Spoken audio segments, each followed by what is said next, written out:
교회와 기독교의 역사는 신앙 지킴의 역사라고 해도 과언이 아니고, 성도들은 환난과 핍박 중에서도 순교까지도 불사하면서 자신들의 신앙을 지켜냈습니다. 그 신앙 때문에 교회는 약할 때 항상 강함을 유지할 수 있었고, 우리 성도들도 환난과 핍박 중에서도 그 현장에서 찬란한 빛을 발휘할 수가 있었습니다. 오늘 주일에는 고난 중에서도 일사각오의 정신으로 신앙을 지켜내서 정말로 보석같이 찬란하게 빛나는 한 인물을 여러분들에게 소개하려고 합니다. 누구입니까? 바로 다니엘입니다. 다니엘은 나라가 패망하고 BC 605년경 대략 15살 소년의 나이라고 생각이 되는데요. 그때 바벨론 제국의 포로로 끌려가게 됩니다. 신앙이 곧 삶이고 하나님을 믿는 신앙이 문화였던 유대 사회를 떠나서 정말 타락하고 오늘날보다 더 타락하고 마치 우상의 정글과도 같았던 그 바벨론 제국, 이방 사회에 전혀 낯선 세상에 하나님을 믿는 믿음의 소수자로 던져짐을 받은 다니엘. 여러분, 어떻게 그가 신앙을 유지할 수 있었을까요? 한마디로 목숨을 건 위대한 도전이었다라는 생각을 합니다. 어떻게 다니엘이 그런 상황 속에서 세상에 무릎을 꿇지 않고 신앙을 지켜낼 수 있었을까? 오늘 말씀을 통해서 여러분들과 함께 나누어 보려고 합니다. 오늘 다니엘 6장으로 들어오게 되면은 다니엘은 더 이상 얼굴에 붉은 홍조를 띤 소년의 모습이 아닙니다. 어느덧 다니엘의 나이가 80이 훌쩍 넘었습니다. 그리고 소년으로 끌려올 때 바벨론 제국이었는데 제국도 이제는 망하고 그 뒤를 이어서 새로운 제국 메데 바사, 우리가 흔히 바사를 페르시아 제국이라고 하죠.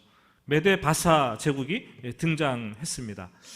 참 놀라운 것은요, 80이 훌쩍 넘은 그 나이가 되면 누구나 다 은퇴를 하고 그냥 여유 있게 느긋하게 노년을 보내야 할 시점이 아닙니까? 더군다나 그것도 한 제국이 망하고 새로운 제국이 다시 등장하는 변화의 시점에서 어떻게 고령의 나이로 거대한 제국의 심장부에, 그것도 고위층 총리라는 요직을 차지하고 남아있을 수 있었을까요? 참 놀라운 일이에요, 여러분. 여러분, 우리 예수 믿는 사람들은 하나님을 섬기는 일에 나이가 장벽이 되어서는 안 된다고 생각을 합니다. 내가 아직 힘이 있고 하나님께서 나를 사용하시기를 원하신다면, 나를 쓰시기를 원하신다면 기쁨으로 헌신하는 여러분들 되시기를 축복합니다. 1절 말씀을 한번 같이 볼까요? 1절 말씀을 보면은 다리오 왕은 그 바벨론 정복 전쟁을 빠르게 마무리 지어 나가면서 한편으로는 재빠르게 나라의 행정 조직을 정리해 개편해 나가는 것을 보게 됩니다. 1절 말씀을 같이 한번 읽어보겠습니다. 다리오가 자기의 뜻대로 고관 120명을 세워 전국을 통치하게 하고, 2절도 또 그들 위에 총리 셋을 두었으니 다니엘이 그 중에 하나이라. 전국을 120개의 도로 나누어서 행정구역을 재편했습니다. 그리고 그 도마다 고위 관료를 임명했는데 아마 지방 총독일 거라고 생각을 합니다. 총리들은 고위 관료들을 감찰하면서 통치력의 누수를 막았고 나라가 재정 손실하는 것들을 방지하는 감독과 같은 어떤 그런 일들을 했을 것입니다. 그런데 문제는 3절 말씀이에요. 3절 말씀을 보면은 다니엘은 마음이 민첩하여 총리들과 고관들 위에 뛰어남으로 왕이 그를 세워 전국을 다스리게 하고자 한지라. 총리들을 세우고 120명의 고관들을 세우고 그 위에 3명의 총리들을 중앙집권식 총리로 세워서 감독하게 했는데 3절 말씀을 보니 왕이 다니엘을 총애했어요. 편애했어요. 여기서부터 문제가 시작됩니다. 자기 다음 간 총리 중에 으뜸으로 삼고자 했습니다. 다른 2명의 총리와 고관들의 마음이 어땠을까요, 여러분? 배알이 뒤틀리고 시기와 질투가 마음속에 가득 일어나는 것을 느꼈을 것입니다. 다니엘은 알다시피 유대인 출신이었습니다. 이방 나라 사람이 굴러온 돌이 박힌 돌을 밀어내고 으뜸 가는 총리가 된다면 얼마나 볼썽사나운 일이겠습니까? 또한 다니엘은 이전 제국, 패망한 제국의 핵심 인물이었어요. 중요 요직을 차지하고 있던 사람이 제국이 망하고 새로운 제국이 등단했음에도 불구하고 여전히 왕의 총애를 독차지하고 있다면 그것은 사람들의, 새로운 세력들의 눈의 가시와도 같은 그런 존재였을 것입니다. 그들은 오늘 말씀을 보면 다니엘을 무너뜨리기 위해서 흠과 허물을 찾기 시작을 합니다. 국사에 대해서 그가 이러한 국사를 살펴보기 시작을 합니다. 잘못한 일이 뭐 없나? 뇌물을 수수한 것이 뭐 없나? 부정 청탁을 받은 것이 없나? 권력을 남용한 것이 없나? 하나하나 세심하게 다니엘의 뒷조사를 해나가는 거죠. 고발 근거를 찾기 위해서 샅샅이 이잡듯이 찾아나가는 그들의 모습을 우리는 보게 됩니다. 우리는 그런 말을 하죠. 털어서 먼지 안 나는 사람 없다 말을 합니다. 그런데 털어보니 다니엘은 먼지가 나지 않는 사람이었어요. 어떤 흠을도 찾을 수 없는 정직한 사람이었어요. 여러분, 동사무소에서 구급 공무원, 말단 공무원이라도 부등이득과 어떤 권력 남용의 횡포에 노출될 가능성이 큽니다. 근데 어떻게 그토록 오랫동안 최고위직 공직에 앉아서 일을 하면서 부당이득과 권력 남용 여기에 무관하게 정직하고 청렴하게 일을 감당했을 수가 있었을까요? 다니엘에게 허물이 없더라도 허물을 뒤집어 씌울 만한 어떤 근거라도 있었을 텐데 그 근거조차 아무 근거를 발견하지 못했다라고 얘기를 합니다. 여러분, 참 이 다니엘의 모습을 보면서 우리가 참 부끄럽습니다. 저는 목사로서 부끄럽고 아마 많은 성도님들이 사회 각계각층에서 일을 하면서 와, 참 다니엘에 비추어서 내 모습이 부끄럽다라는 생각이 들 겁니다. 다니엘의 모습은 이 시대를 살아가는 우리 그리스도인들의 삶 속에 배워야 될 모습으로 자리매김하고 있는 거예요. 경종을 울리는 메시지라고 저는 보게 됩니다. 이런 그리스도인들이 사회 각계각층에 많이 나왔으면 좋겠어요. 기독교계 그리스도인들 중에 많이 나와서 정말 하나님께 영광 돌리는 그런 나라와 민족 되기를 예수님의 이름으로 축복합니다. 5절 말씀을 한번 같이 읽어볼까요? 그들이 이르되 이 다니엘은 하나님의 율법에서 근거를 찾지 못하면 그를 고발할 수 없으리라 하고. 모의를 한 거잖아요, 총리들과 고관들이. 근데 사실 이 말을 뒤집어 생각해 보면 예수 믿는 사람들에게 최고의 극찬과도 같은 말씀입니다. 이런 말이죠. 저 친구 털어서 정말로 먼지 하나도 안 나는 사람 맞아. 그런데 저 친구 저거 딱 한 가지 힘이 있는데 그 흠이 뭐냐 하면 예수쟁이라는 거야. 예수쟁이. 이런 말과 똑같다는 말이에요. 혹시 세상에 살면서 그런 말씀을 들어보셨나요? 누군가에게 이런 말을 여러분들이 들었다면 여러분들은 그리스도인으로서 세상을 정말 잘 살아내고 있다는 반증이죠. 그런데 지금 세상 사람들이 직장에서, 사회에서 저와 여러분들, 우리들을 보면서 야, 저 인간 저거 진짜 왜 저러냐. 그런데 또 제가 예수쟁이래. 무슨 해오름 교회 다닌다나? 이러면 우리는 참 심각한 문제에 봉착해 있다는 거예요. 세상에서 다니엘처럼 흠이나 허물을 잡아도 흠이 없는 사람, 아무것도 근거조차, 고발할 근거조차 마련할 수 없는 사람, 오늘 이 시대에 하나님께서 우리에게 요구하시는 사항입니다.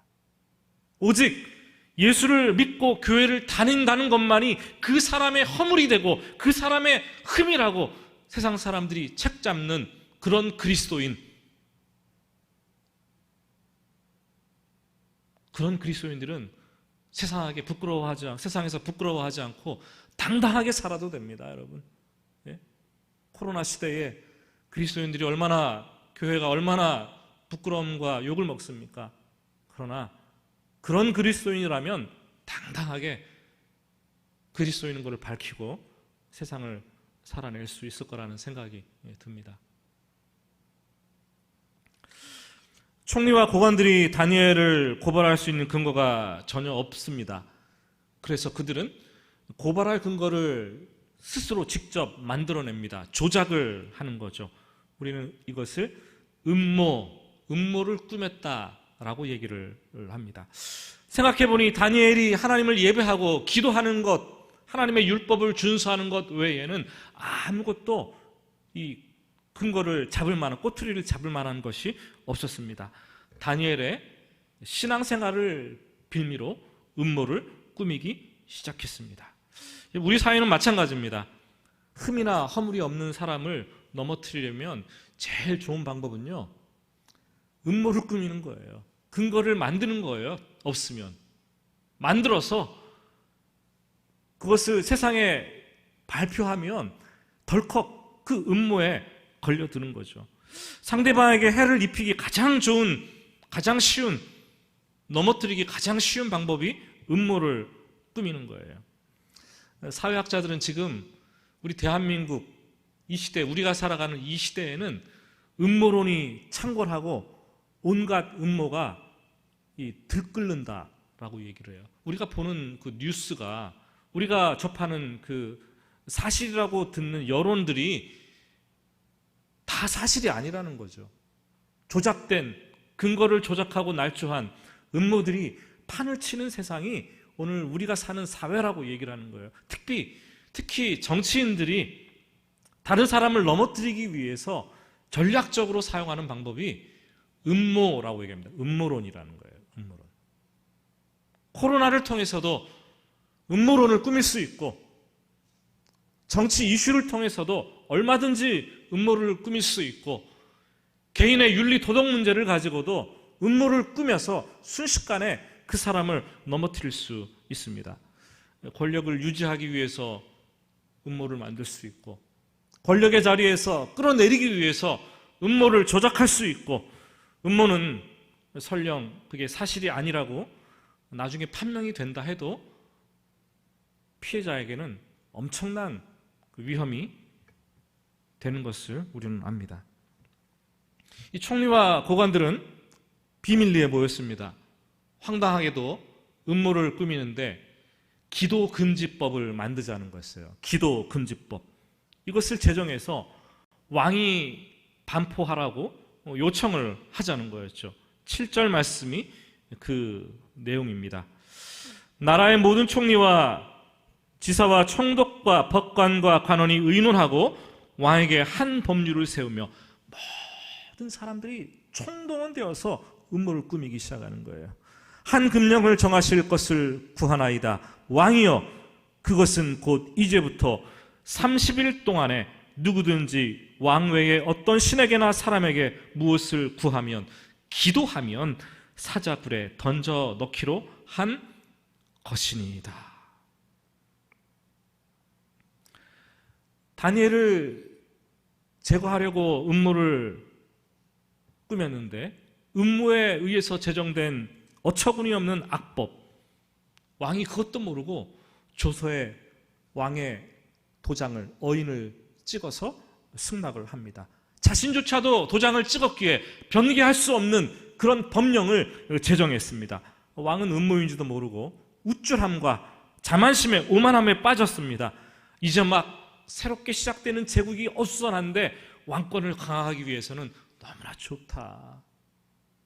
백성들의 마음이 4분 5열 다 갈라져 있는데 백성들의 마음을 왕에게 집중하기 위해서는 얼마나 좋은 방법인가 철석같이 믿었습니다. 왕의 칙령은 반포되었고 사자들은 사자굴에서 혀를 날름거리며 먹잇감을 구하고 있었습니다.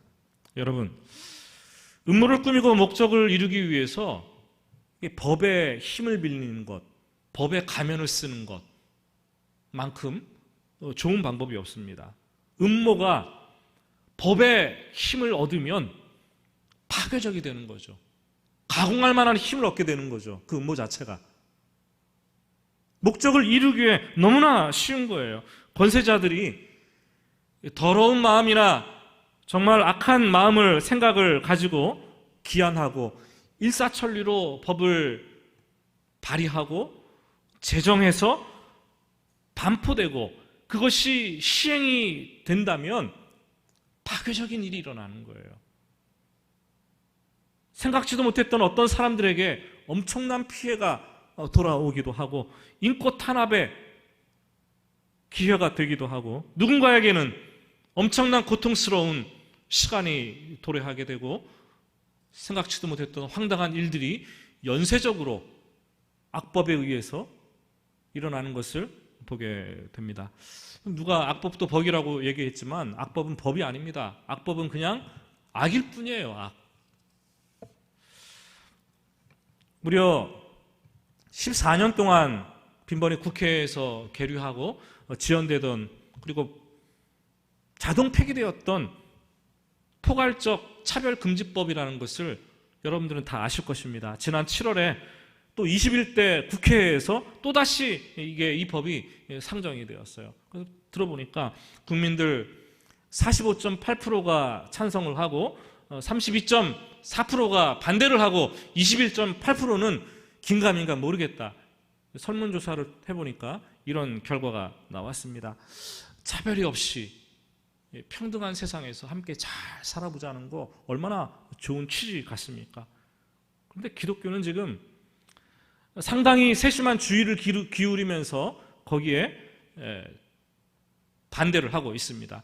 물론 일부 기독교계 진보 성향을 띤 교회와 일부 진보적인 성향의 교계에서는 찬성을 하지만 대부분의 기독교에서는 강한 반대의 입장을 취하고 있습니다.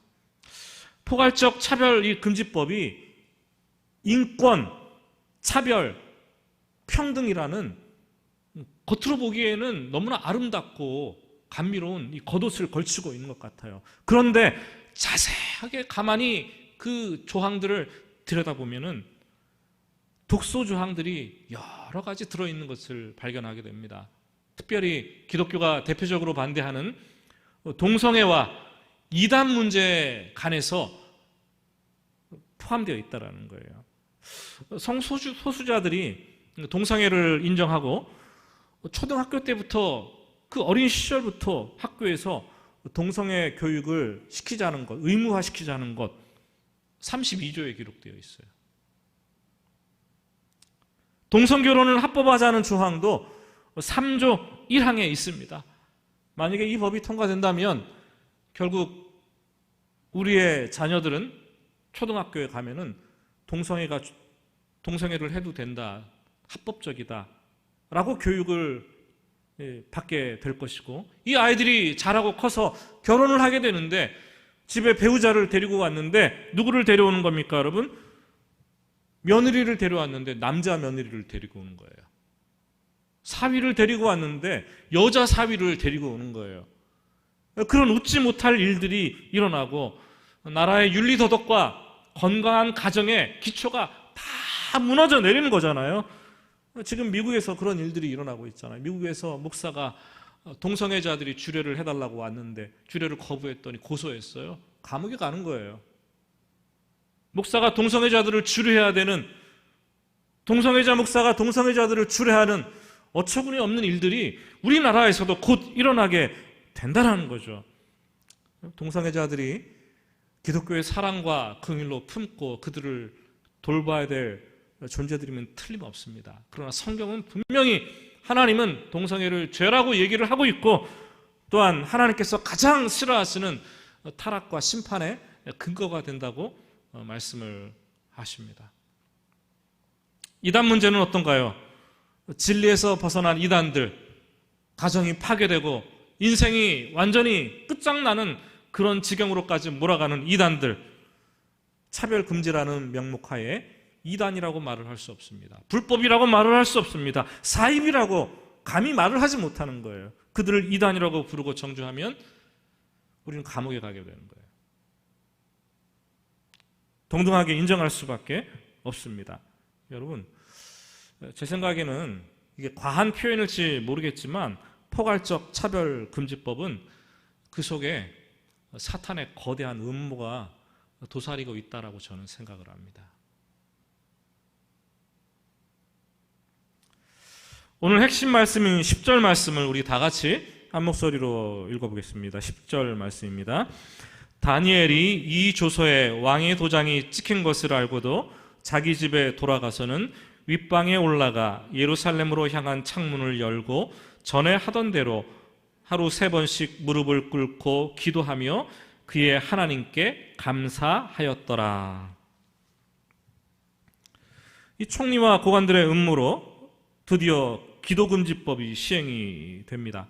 여러분, 다니엘이 제국의 으뜸가는 총리였는데 왕의 그 어인이 찍히고 금령이 선포되었는데 그 법이 어떤 취지와 어떤 배경에서 만들어졌는지 그걸 모르겠습니까, 여러분? 너무나 잘 알겠죠.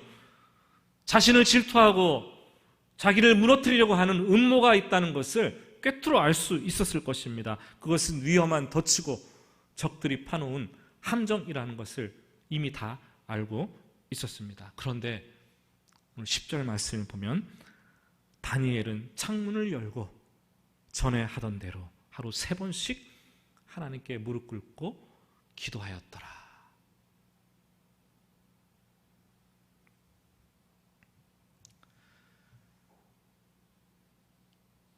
여러분, 우리는 반문할 수 있어요. 아니, 성경 말씀에 그리스도인들은 세상에서 뱀처럼 지혜롭고 비둘기처럼 순결하라고 말씀했는데 좀 지혜롭게 해야 되는 거 아닙니까? 30일 동안만 기도하기를 잠시 멈춘다면 그 이후에는 마음대로 할 수 있는데 왜 꼭 그 30일 동안 기도를 해야 되는가? 좀 지혜롭게 하면 되지 않는가? 얘기를 할 수 있을 것입니다. 아니, 꼭 기도를 하는데 창문을 활짝 열어 제치고 남이 다 보란 듯이 공개적으로 기도할 게 뭔가, 집안에서 창문을 닫아놓고 비밀리에 아무도 모르게 기도하면 누가 그걸 알겠어요, 여러분? 그냥 그렇게 기도를 하면 될 텐데 왜 이렇게 다니엘은 공개적으로 중단 없이 하나님께 기도를 했을까요? 다니엘은 하나님을 향한 자신의 신앙과 정체성을 부인하고 싶지 않았습니다. 80평생을 살면서 이 세상 그 어떤 무슨 일을 만나도 오직 하나님을 믿고 하나님을 신뢰하고 하나님만을 가장 중요한 분으로 모시고 하나님을 두려워하면서 가장 사랑하고 섬기겠다는 그의 신앙, 그의 신앙에 흔들림이 없었다라는 거예요. 그의 기도는 중단 없이 계속되었고 예루살렘으로 향한 창문은 항상 열려 있었고 공개적인 기도를 쉬지 않고 계속 해나갔습니다. 구약성경 열왕기상 8장 말씀을 보면은 솔로몬 왕이 성전을 건축합니다. 그리고 봉헌하고 성전에 들어가서 처음으로 기도하는 내용들이 8장 전체를 빼곡하게 써놓고 있는 것을 보게 됩니다. 근데 그 기도를 쭉 따라서 읽어가다 보면은 계속해서 솔로몬이 반복해서 드리는 기도가 있어요. 하나님, 이곳 예루살렘 성전이 있는 이곳을 향해서 무슨 기도나 간구를 하면 들으시고 돌보아 주시옵소서. 어디에 있든지 주의 백성들이 예루살렘 성전을 향해서 기도를 하고 간구를 하면 하나님 들어주시옵소서. 이게 솔로몬의 기도의 핵심 내용이었습니다. 그래서 이스라엘 백성들은 아무리 먼 곳에 있어도 항상 예루살렘을 향해서 창문을 열고 무릎을 꿇고 하나님을 향해서 간절히 기도했어요. 그러면 하나님이 들으신다는 확신을 가지고 있었습니다. 더욱이 지금은 예루살렘에서 너무나 중요한 일들이 벌어지고 있는 시간이었어요. 이사야 선지자가 말했던 것처럼 바벨론 제국이 무너져 내렸습니다. 예루살렘 예레미야 선지자가 말했던 것처럼 이스라엘 백성들이 바벨론 포로로 끌려갔다가 70년 만에 다시 귀환하는 그런 시점이었어요. 포로 귀환이 일어나고 있었습니다.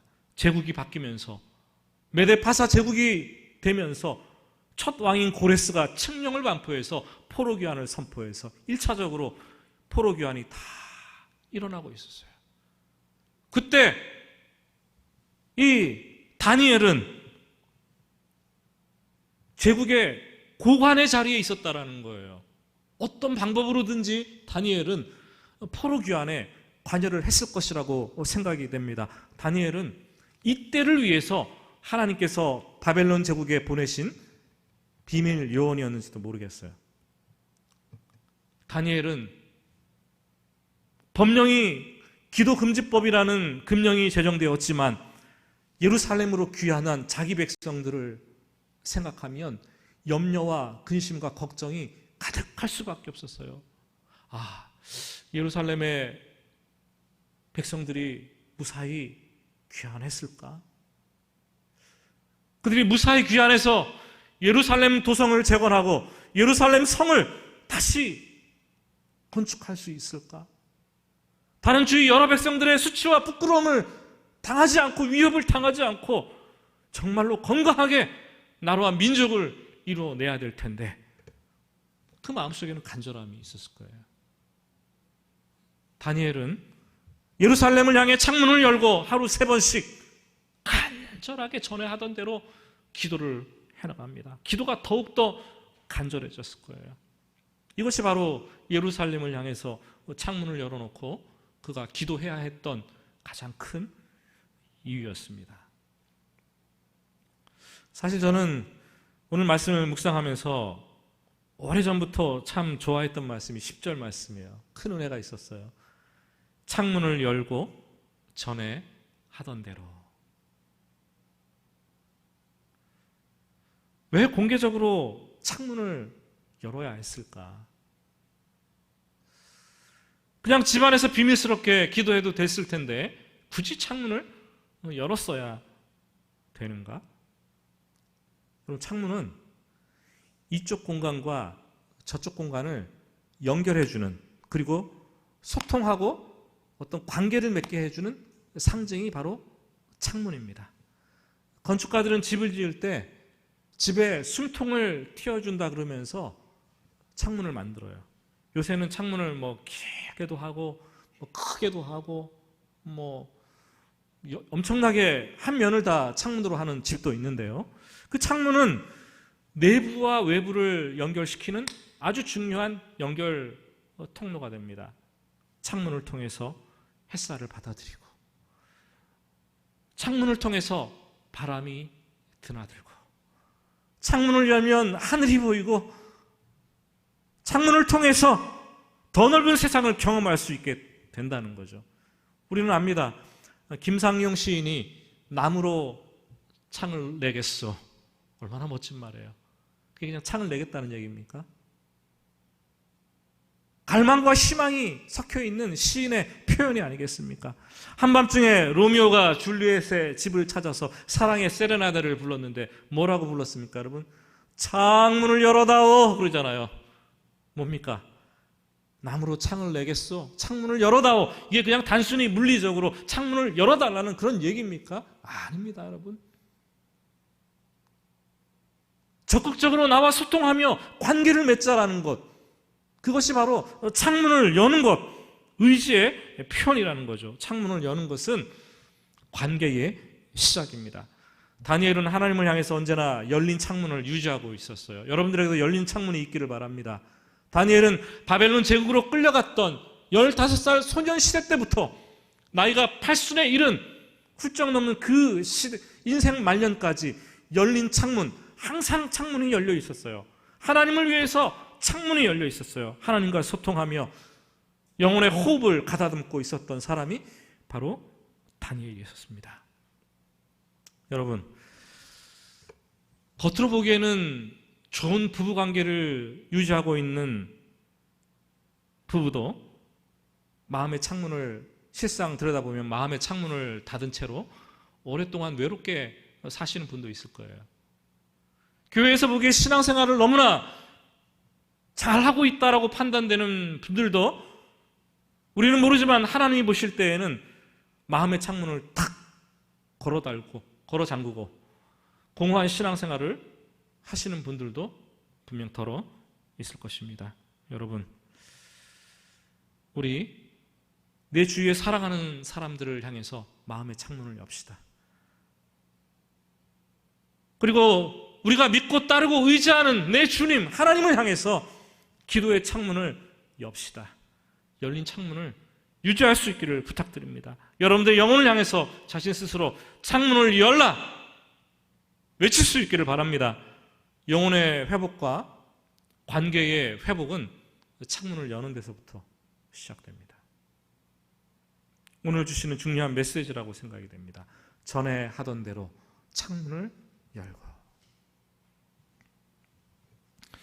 말씀을 정리하면서 우리 삶을 돌아봅니다. 우리는 유례없이 코로나 시대를 지나면서 몇 주일 생각지도 원하지도 않는 온라인 예배를 드리고 집에서 드리고 있습니다.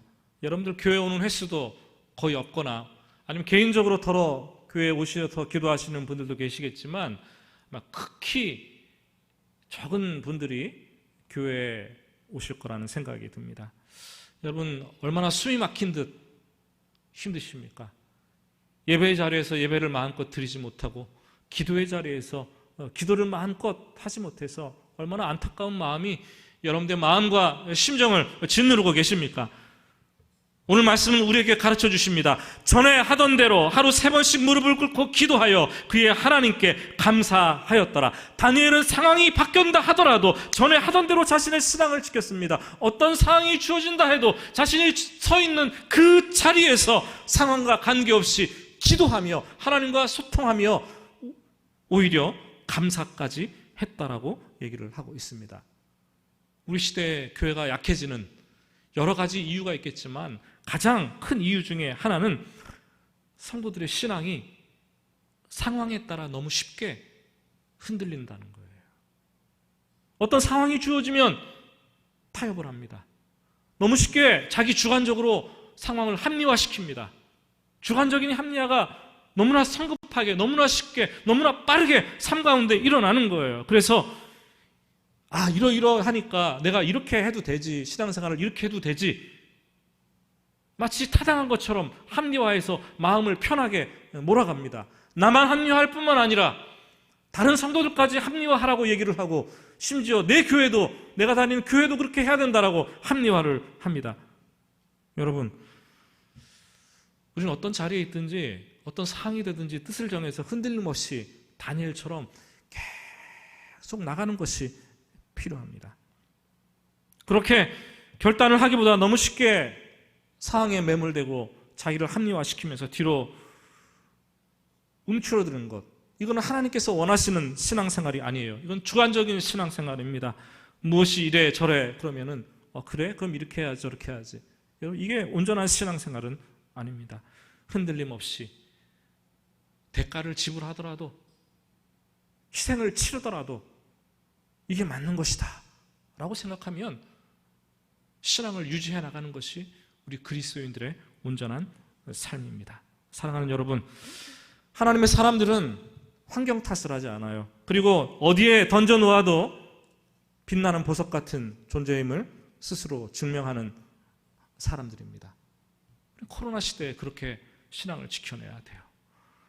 다니엘은 어린 시절부터 평생 동안 8순이 넘는 나이에 이르기까지 소년시대 때 정했던 그 뜻을 정하여 신앙의 꽃을 피웠고, 나이가 8순에 이른 그 나이가 되도록 전에 하던 대로 상황이 바뀌었지만 그대로 신앙을 지켜냈다라는 거예요.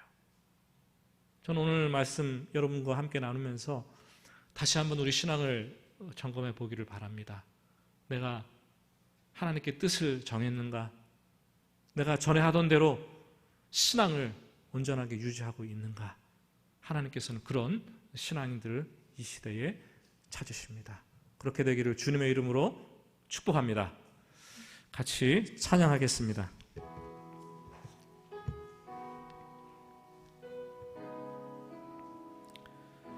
흔들리지 않는 믿음, 그리고 낭망하지 않는 믿음, 어떠한 상황 속에서도 그런 믿음 주님 나에게 주시기를 원합니다 라는 간절한 소망의 고백이 이 시간 우리를 통해서 드려지길 원합니다.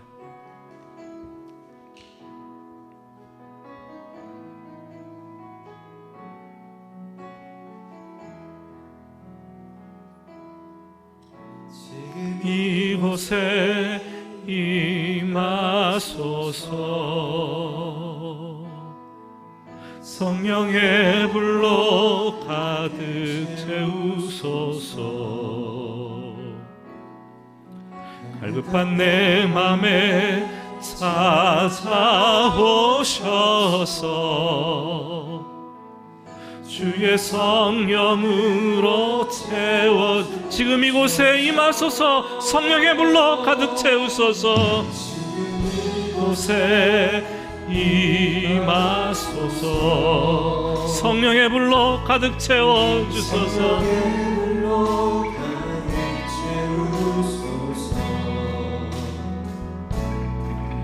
갈급한 내 맘에 찾아오셔서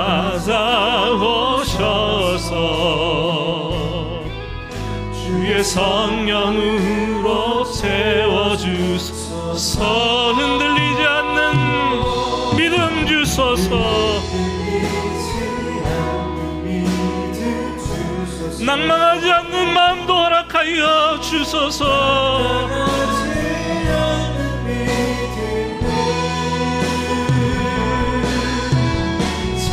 자백하는 마음 내게 주소서. 내 안에 주님 세워주. 흔들리지 않는 믿음 주소서. 흔들리지 않는 믿음 주소서. 낭망하지 않는 믿음을